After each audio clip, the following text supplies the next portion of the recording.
When I started my art business 8 years ago, I had absolutely no idea that the biggest part would become pet portraits. It totally makes sense though when I think back on it because pet portraits were definitely something that I started pretty early out on offering just as a way for me to get more into watercolor and to delve into what I was learning in that medium. And right from the bat, I absolutely loved it. And I quickly realized that by painting pet portraits, I was also allowing for the opportunity to paint memorial portraits. And memorial portraits have actually become a really big part of my business, something I am supremely grateful for every time I get a new one, especially when the story I'm told is about a pet that was so well loved and had so many years with the family, with the owner, and so many good memories. And it's something that I feel extremely honored to be able to do. So, when it comes to this pet portrait, the owner, Stacy, reached out to me wanting a commemoration for her beautiful Highland cow that had passed away earlier this year. And I just knew right from the bat that it was going to be the absolute most special portrait I've painted so far. Susie Q is the name of the cow, which I think is the sweetest name ever. And she sounds like she was an absolute sweetheart. And I know that she meant the absolute world to Stacy. And back and forth with the conversation I was having with Stacy, and as she was telling me more about Susie Q and how much she just truly meant to her, it really made painting her portrait that much more special and that much more meaningful to me because I know what it's like to have a soul connection with an animal.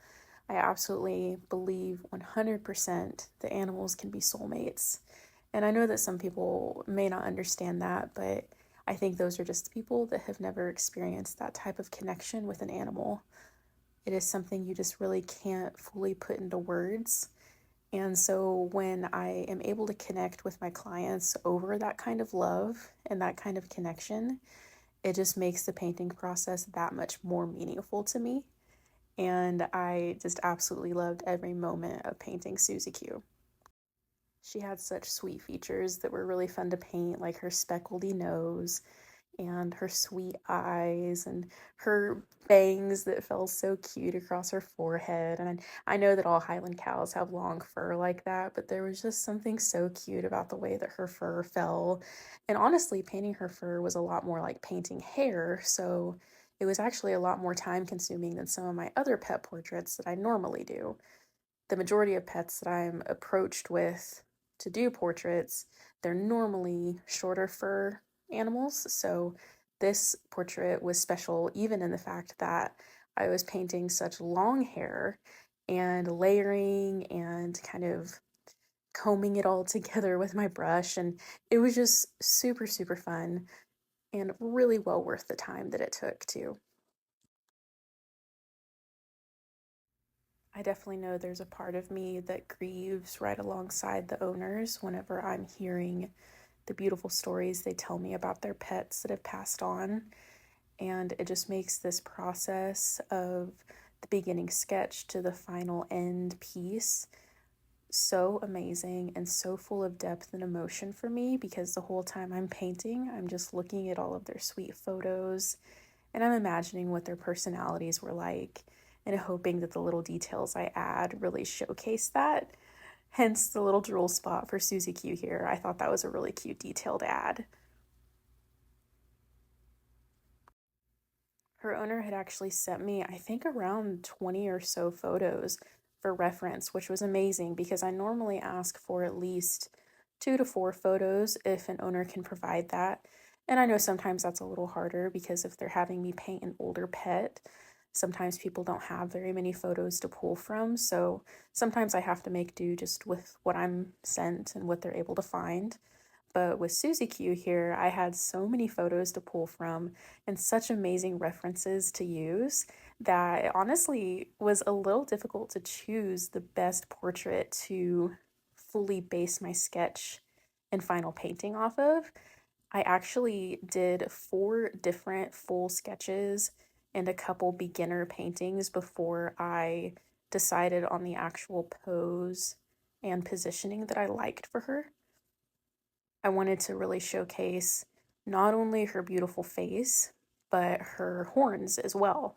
And so that was something that took a lot of thought and a lot of planning on my part to make sure that her horns could actually fit across the page the way I wanted and not fully take up the paper, but do it in a way where they were a good feature, but they didn't detract from her face. So I think I ended up finding a pretty good balance for that. When I was talking with Stacy, her owner, she was saying how special some of Susie Q's features were, and she mentioned her eyes and her nose, of course, and then for sure her horns. And so I knew that that needed to be a really good focal point of the portrait. And it was really fun trying to find a way to kind of translate all of that together in a way that they all had their feature point, but they didn't fully encompass the whole of the portrait, if that makes sense. I normally do my portraits on 11 by 14 size, at least starting out at the smallest. And that's just something that within recent years I've realized I personally need to do as an artist because I used to offer exclusively either 5 by 7 or 8 by 10 sizes. And I just realized over the course of a few years when I started getting more and more portraits that for me personally, the type of detail that I like to put in, I would prefer them to be slightly bigger sizes. That way I can get like the texture of the fur that I like, and I can really, really highlight the areas that are more characteristic of the pet. And so I don't really offer sizes smaller than 11 by 14 anymore.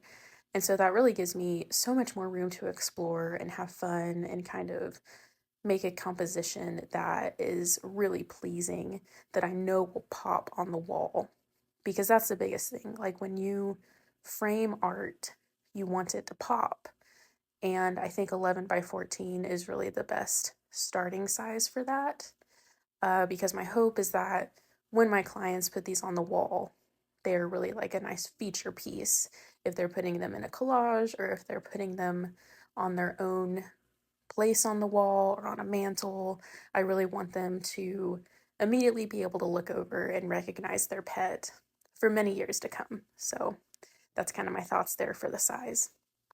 And of course, getting to the end of a portrait is always bittersweet because I'm super excited to be at the end, but I'm also a little sad to be sending it away after putting so many hours of work into it. But really, the best thing is when the client receives it and lets me know how much they love it. Like that is just the best feeling ever, and nothing really beats knowing that I had a hand in making such a special memory for them. Sometimes, too, the clients actually send me photos of the art framed and however they end up styling it in their home. And that absolutely makes my day. It makes me feel so good to see it used in that way and to know that this is now going to be a part of their everyday decor. Finishing Susie Q was especially bittersweet because I really had a good conversation back and forth with her owner, Stacy, and I felt like I really got to know her, the owner, as well as Susie Q really well. So when I showed her the final sneak peek in a video on social media, she messaged me with the sweetest message that absolutely made my day and really, really warmed my heart. There really are moments where I am just hit by the depth and the emotion of painting such beautiful commemoration pieces.